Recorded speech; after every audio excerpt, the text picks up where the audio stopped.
Morning in the Highland District of Minnesota began with the usual quietness. April Williams was in the kitchen brewing coffee and packing fruit into a lunchbox for her 5-year-old daughter Olivia. Sunlight streamed through the windows, brightly illuminating the white marble kitchen countertops. "Olivia, breakfast is ready," April called toward the stairs. Soon, the sound of little feet pattering down the stairs could be heard. Olivia appeared in her blue unicorn pajamas, her blonde ponytail bouncing. "Good morning, Mama," Olivia said, rubbing her sleepy eyes. April kissed her daughter's forehead. "Good morning, Princess. What would you like to play today?" "I'm going to play dollhouse with Jessica," Olivia answered, her eyes sparkling. When the kitchen clock struck 7, Bradley came downstairs in a perfectly pressed navy suit. Bradley was known as the sales director of a prominent local pharmaceutical company. With his impeccable appearance and composed demeanor, he commanded respect from those around him. "Good morning," Bradley said with a smile. He kissed his wife's cheek and gently patted Olivia's head. "Looks like it's going to be another beautiful day." April smiled as she handed her husband his coffee. "How was your sales meeting yesterday?" "Perfect," Bradley said with satisfaction. "The team is exceeding this quarter's targets by 20%. The CEO was pleased." April nodded. Bradley was passionate about success at work. He was a perfectionist who expected the same perfection from his family. On the surface, he was a loving father and husband, but when something didn't meet his standards, he could suddenly become irritable. "Olivia, fix your hair a bit better," Bradley pointed to his daughter's hair. "You always need to look nice when you meet Daddy's important clients." Olivia nodded slightly. "Sorry, Daddy." April placed her hand on her daughter's shoulder. "She's planning to play at Jessica's house today. She's not meeting any clients." Bradley frowned slightly. "Still, our child must always look her best. It's about keeping up appearances." The atmosphere at the table grew tense for a moment. April quickly tried to change the subject. "My mother is coming this weekend. She wants to take Olivia to the zoo." Olivia's face brightened. "Grandma's coming. Hooray." April's mother Linda lived in a small town about a 30-minute drive from Highland. Linda was a good confidant for the couple and adored her granddaughter Olivia. April treasured her relationship with Linda.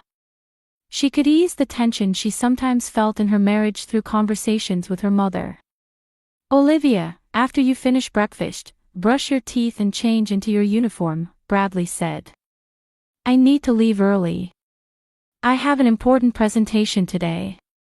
After Bradley left, April and Olivia ate breakfast quietly. April observed her daughter. In recent weeks, Olivia had been waking up crying from nightmares more frequently. Also, her kindergarten teacher had mentioned that Olivia, usually active and talkative, had suddenly become quiet at school. "Olivia, is there something bothering you?" April asked gently.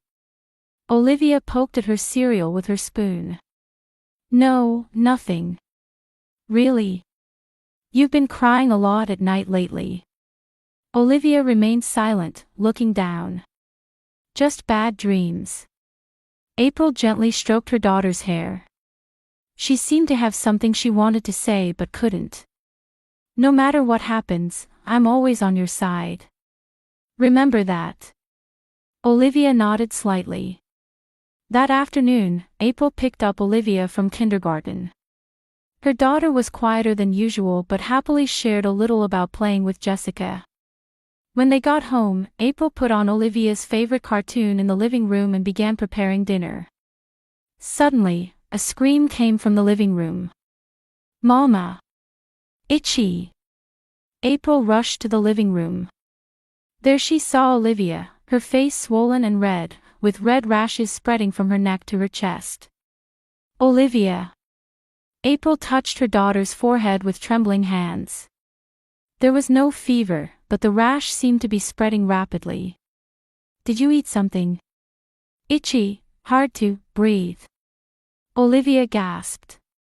While trying not to panic, April struggled to stay calm. She first called her husband. Brad, something's wrong with Olivia. She suddenly broke out in a rash and is having trouble breathing. I'm taking her to the emergency pediatric clinic right now. I understand. I'll be right there. I'll be there in 15 minutes, Bradley's voice had an unusual hint of anxiety. April picked Olivia up and put her in the car. Looking at her daughter in the rearview mirror, she desperately encouraged her. It's going to be okay, Olivia. We'll see a doctor right away. Olivia's face was swelling more, making it difficult for her to open her eyes. April rushed to the emergency clinic. Bradley was waiting in the parking lot as promised. His expression changed momentarily when he saw his daughter. What happened? He asked his wife. I don't know. The rash just started appearing suddenly, April said, watching her husband's reaction. Bradley was clearly agitated, but April couldn't tell if it was pure fatherly concern or something else. Olivia's breathing was becoming increasingly labored, and April's worry turned to fear. Despite it being evening, the emergency pediatric clinic's waiting room was crowded. April hurried to the reception desk with Olivia in her arms and explained the symptoms. Seeing Olivia's condition, the receptionist nurse responded immediately. This is an emergency. I'll take you to the treatment room right away. The nurse led the three of them down a white corridor.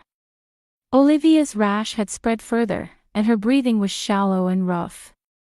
April could feel her own heartbeat pounding loudly in her ears as she tightly held her daughter's small hand.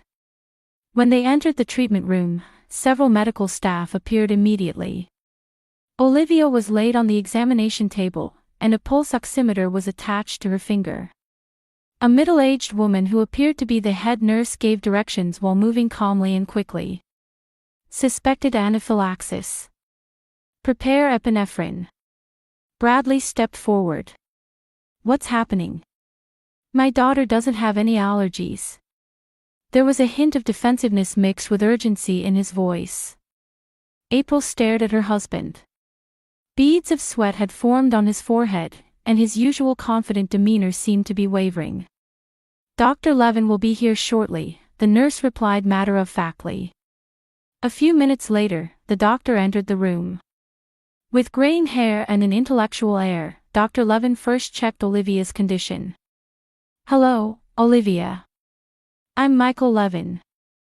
I'm going to examine you now, he said gently. Dr. Levin listened to Olivia's breathing with his stethoscope and carefully examined the rash. While his expression maintained professional calm, his face changed slightly when he looked at Bradley. Then he focused on Olivia again.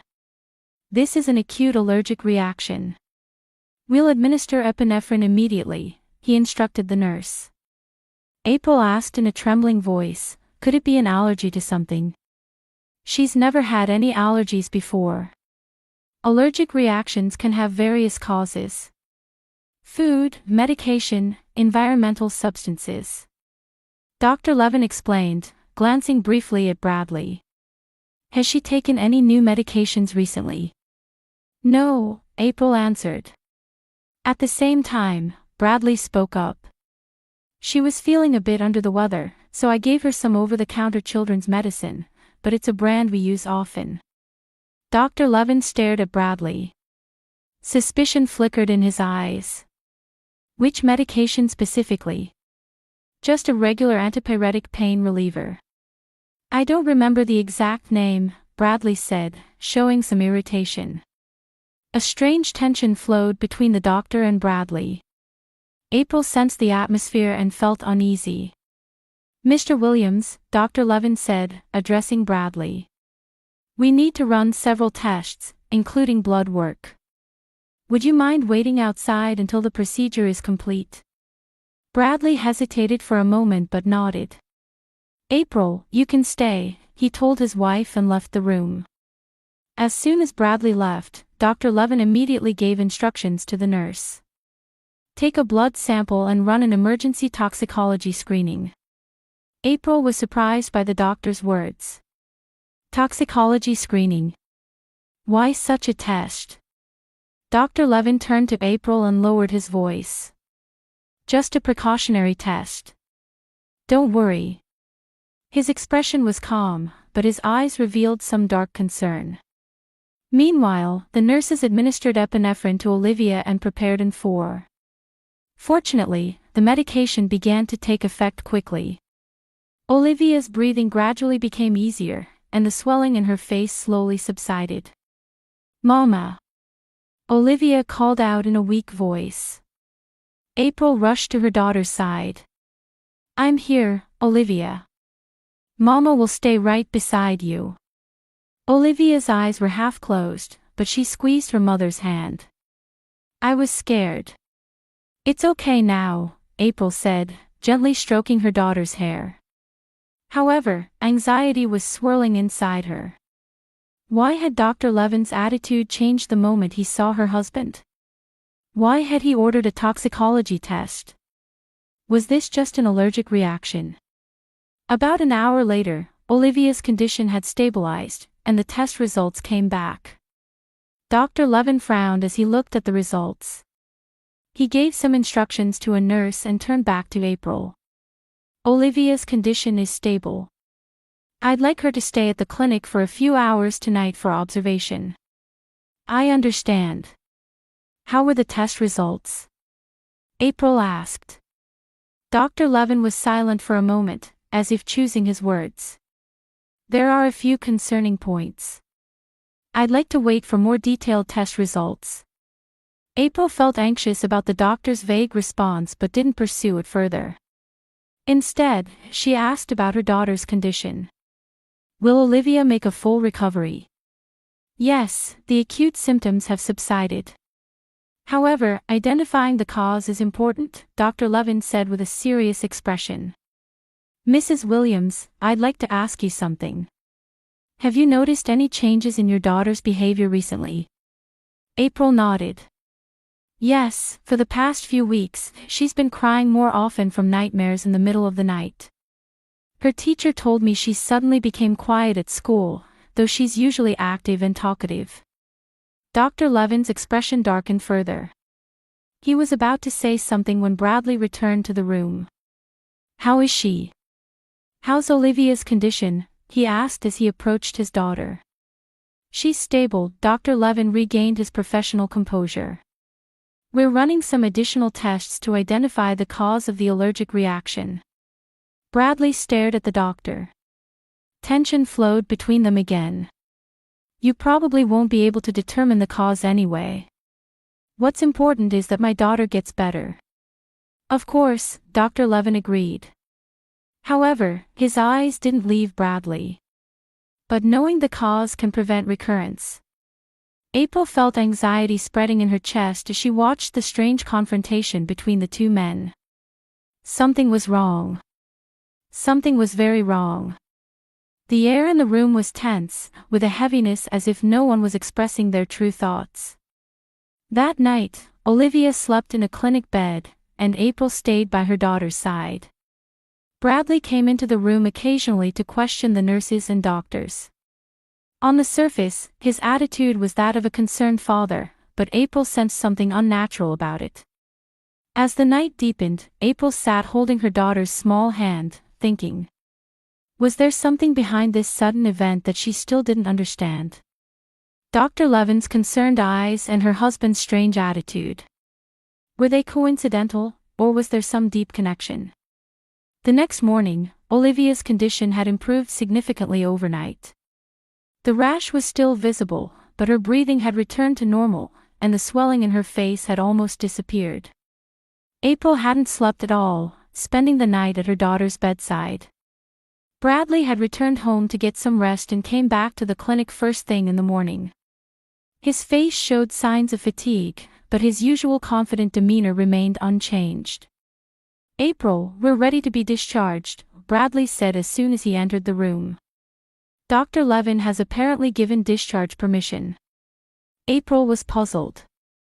I haven't heard directly from him. I heard it at the reception desk. The paperwork is ready, Bradley said, unable to hide a hint of irritation. Let's get home quickly. I don't like that doctor. April felt uncomfortable with her husband's attitude. Bradley usually showed respect for medical professionals. Because he worked for a pharmaceutical company, he had frequent contact with doctors. Why did he only dislike Dr. Levin? Olivia, how are you feeling? April smiled at her daughter. Olivia nodded slightly. Better, Mama. But still a little itchy. I'm glad, April felt relieved. However, her anxiety didn't disappear completely. Dr. Levin hadn't appeared in the room that morning. April wanted to talk to him. She wanted to ask about his strange attitude and the tension between him and her husband. I'll go pick up the prescription, April told Bradley. Can you help Olivia get dressed? Bradley hesitated slightly but agreed. All right. But hurry up. I want to get out of here. April went into the hallway and headed for the nurse's station. There she found Dr. Levin reviewing some documents. When she approached, the doctor looked up. Good morning, Mrs. Williams. His voice maintained professional calm, but concern showed in his eyes. How is Olivia doing? She's better. I heard we can be discharged. Yes, the acute symptoms have subsided. Dr. Levin looked around and lowered his voice. I've written a prescription. You can pick it up at the pharmacy. Taking advantage of a moment when no nurses were around, he leaned closer to April. Have you ever met your husband somewhere before? April was surprised. No, I don't know. Why do you ask? Dr. Levin checked their surroundings again. Mrs. Williams, there are several concerning points in your daughter's test results. I can't talk in detail now, but... He cut off his words and took a small piece of paper from his pocket. Pressing it into April's hand, he whispered, Don't say anything now. When you get home, read this in a safe place. And act immediately. For your daughter's sake. April felt confused and frightened but maintained a calm appearance. Still clutching the note, she asked, What is this? No questions, Dr. Levin interrupted her. The regular prescription is here. Antihistamines and a mild sedative. But I'll say it once more. Read that note in a safe place. April's hands were shaking. She hid the note deep in her wallet and took the prescription. Thank you, doctor. Be careful, Mrs. Williams, Dr. Levin said with a grave expression. There was something unspoken in his eyes. April felt her steps growing heavy as she returned to Olivia's room. Bradley had finished putting on his daughter's shoes and stood up immediately. Finally back. We're ready to go. Let's stop by the pharmacy and head home right away. The three of them left the clinic. They passed Dr. Levin in the hallway, but the doctor merely nodded slightly. April felt his serious gaze following her. After picking up the medication at the pharmacy, the family got into the car. April sat next to Olivia in the back seat and embraced her daughter. Bradley sat in the driver's seat and started the car immediately. That doctor was strange, Bradley suddenly said. What did he do to Olivia? Why was there a need for so many tests? April answered carefully. He was just doing his job. Olivia's condition was serious. He looked at me differently, Bradley said sharply. As if I had done something wrong. April was conscious of the note in her wallet but pretended to be calm. Maybe it's your imagination. It's not my imagination, Bradley looked at April in the mirror. He seemed to know something. He was suspicious of something. What would he be suspicious of? April couldn't help asking. Bradley's eyes flashed coldly for a moment. Nothing. It's just a manner of speaking. The air in the car grew tense. Olivia, exhausted, was falling asleep in April's arms. As April gently stroked her daughter's hair, she imagined what might be in the doctor's note. A terrible premonition was gnawing at her heart. When they arrived home, Bradley parked the car. "I'll take Olivia to bed. You prepare the medicine." April nodded. She was waiting for a chance to read the note. "All right. I'll prepare it in the kitchen." Bradley picked up Olivia and went into the house. April was about to take the note from her wallet when Bradley suddenly turned around, causing her to hastily put it back. "Also, make a lunchbox for me. I need to return to the office after Olivia falls asleep." "I have an important meeting," Bradley said. "You can't stay home today?" April asked in surprise. "Even with Olivia in this condition?" "I can't help it. Today's presentation is important." Bradley's voice left no room for argument. "Besides, she's already getting better, isn't she?" April trembled inwardly at her husband's coldness. Even though their daughter had just recovered from a serious medical emergency, he was just trying to get back to work. This wasn't like him. While preparing medication in the kitchen, April observed Bradley and Olivia on the sofa. He was saying something to Olivia. She was nodding silently, but her small body appeared tense. After Bradley took Olivia to bed, he went to take a shower. April seized the opportunity and rushed to the bathroom. Locking the door, she took the note from her wallet with trembling hands. As she unfolded the small piece of paper, a neat handwriting revealed a short message. April gasped and read line by line. The content of the note confirmed her worst fears. With the shower still running, the blood drained from April's face. Her hands were shaking, and her heart was beating violently. After finishing reading the note, she considered flushing it down the toilet but, intuitively thinking it might serve as evidence, hid it deep in her wallet again. Looking at her face in the mirror, April steeled her resolve. No matter what, she had to protect Olivia. To do that, she needed to act now. She took a deep breath and left the bathroom. "Brad, your lunch is ready," April called out in as normal a voice as possible. "I've also prepared Olivia's medicine, so I'll give it to her before you leave." Bradley appeared in the kitchen drying his hair with a towel. "Thank you. I'll leave in an hour." After Bradley left for work, April's heart was pounding heavily. Olivia was finally sleeping peacefully, and the house was wrapped in silence. April rushed to the bathroom and took out the doctor's note again. With trembling hands, she unfolded the paper. It read, "Your husband is also the father of another child I examined 6 months ago. That child came in with the same symptoms, and investigations revealed deliberate drug administration as the cause.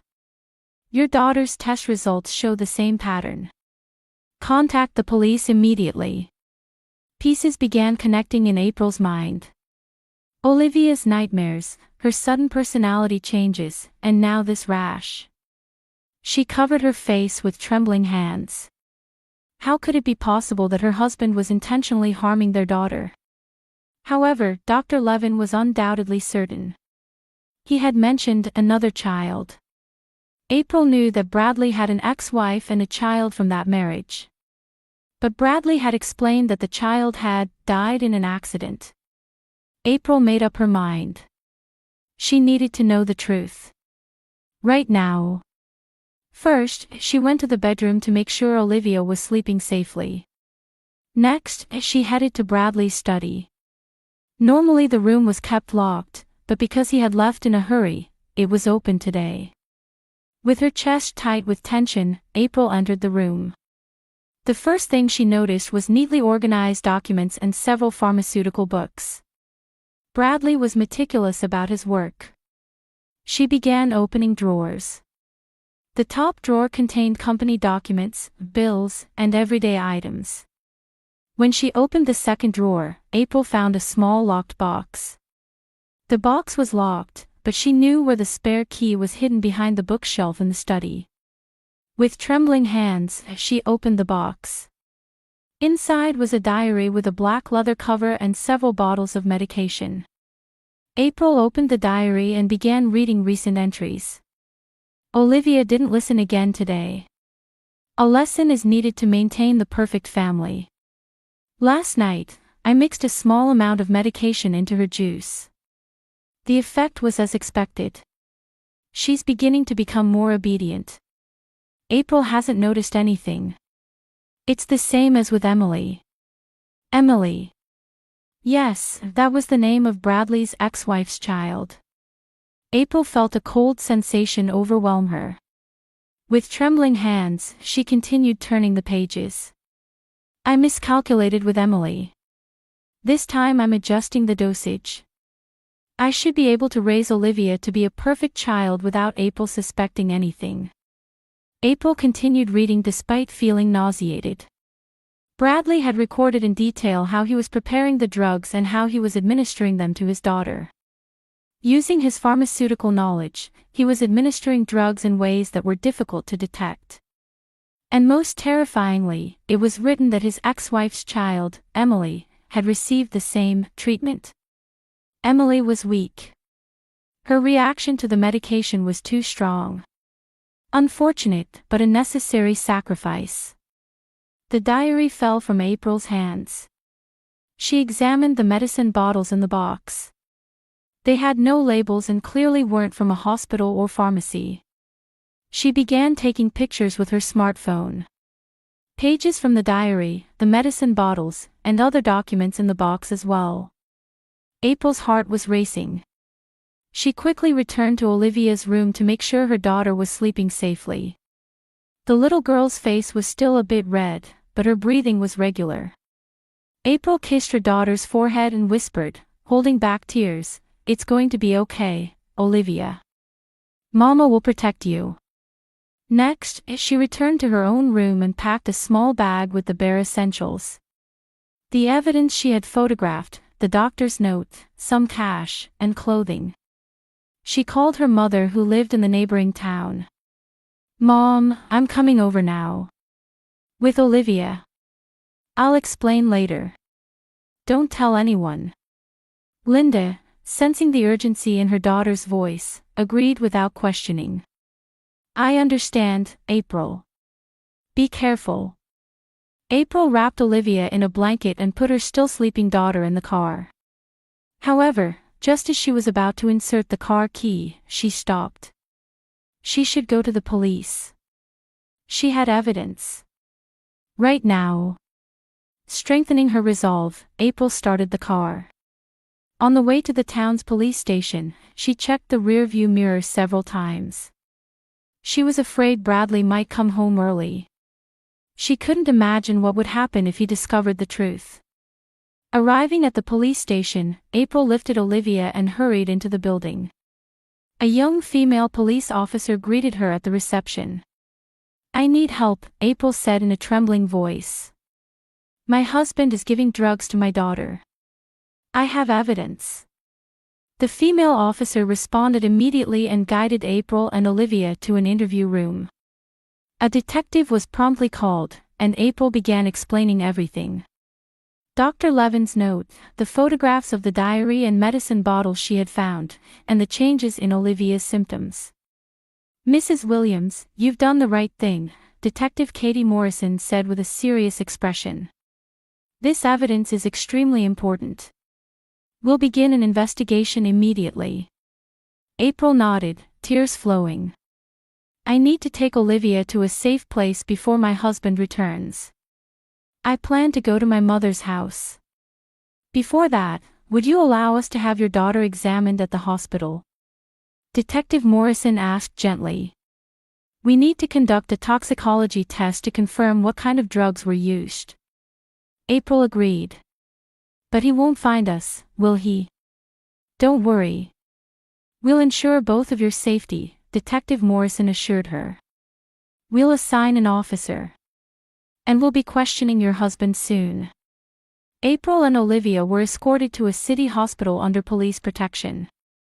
Olivia woke up along the way and seemed confused, but April embraced her daughter and gently explained, "We're going on a trip to Grandma's place." During the hospital tests, Detective Morrison contacted April. The police had gone to Bradley's workplace and brought him back for questioning. His study had also been searched, and beyond the evidence April had found, many more drugs and records had been discovered. How did he react? April asked fearfully. He denied it at first, but when confronted with the evidence, his attitude changed, the detective answered. He's claiming that he was just trying to create the perfect family. A cold feeling spread in April's chest. Bradley's words were the same as what was written in his diary. He truly believed his actions were justified. Late that night, when April arrived at Linda's house with Olivia, she was finally able to feel a bit of relief. She explained everything to her mother, and the two embraced and cried. "You were very brave," Linda said, stroking her daughter's hair. "You and Olivia are safe now.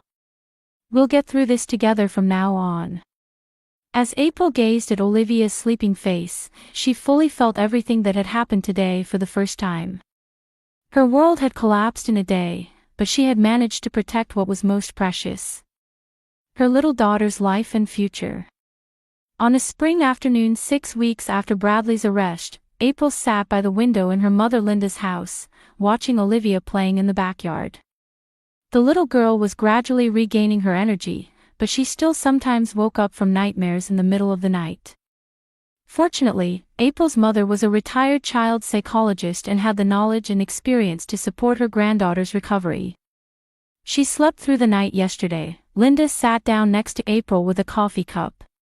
"It's small progress, but she's definitely getting better." April smiled. "Thank you, Mom. Without you, I don't know what would have happened to us." Linda took her daughter's hand. "You were brave. Many people don't have such courage." Through the police's thorough investigation, Bradley's past was being revealed one after another. His ex-wife's child Emily had also died with similar symptoms, but it had been processed as an accidental death at the time. With Dr. Levin's testimony and new evidence, that case was being reinvestigated. The drugs Bradley had been using contained special ingredients obtained through his connections at the pharmaceutical company, making them difficult to detect in regular tests. "I got a call from the detective," April said, still looking out the window. "There's a preliminary hearing next week. Will you testify?" April took a deep breath. "Yes. For Olivia's sake, and for Emily's sake, I need to testify." Preparing for the trial was mentally exhausting, but April felt she was growing stronger each day. She had begun participating in a victim support group, meeting other parents who had similar experiences, and drawing courage from their stories. When April saw Bradley at the first preliminary hearing, she was surprised to find that he looked like a completely different person from the husband she had known. He continued to claim until the end that he was just trying to raise a perfect family. During the trial, a psychiatric evaluation was conducted, and he was diagnosed with severe controlling desires and pathological perfectionism. Ultimately, the jury considered all the evidence and found Bradley guilty. He was sentenced to life imprisonment for the harm to Olivia and in connection with Emily's death. A year after the sentencing, April and Olivia had started a new life in a new apartment. April had begun working as a counselor at a local support center, determined to use her experience to help other families. With the help of a child psychotherapist, Olivia was gradually recovering and beginning to make friends at her new school. One evening, after Olivia had finished her homework, April held her daughter and asked, "Are you happy?" Olivia looked up at her mother and showed a genuine smile. "Yes. But sometimes I have scary dreams." "That's normal, Olivia. Time will heal it. And we have each other, don't we?" Olivia nodded. "Mama, will you help other children someday too?" April smiled, surprised by her daughter's insight. She had recently begun researching foster care. In particular, she was considering taking in children rescued from abuse or dangerous environments. "Yes, I'd like to. We have a lot of love to give." That night, after putting Olivia to bed, April sat in her study and finished writing a thank you letter to Dr. Levin. Without his brave action, neither she nor Olivia would be here today.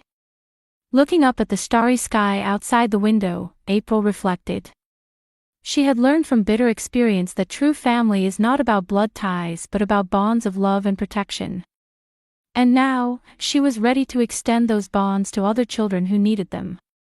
At the end of the letter, she added a simple sentence: "Your courage gave us the strength to begin our new life. From now on, we'll move forward with the same courage."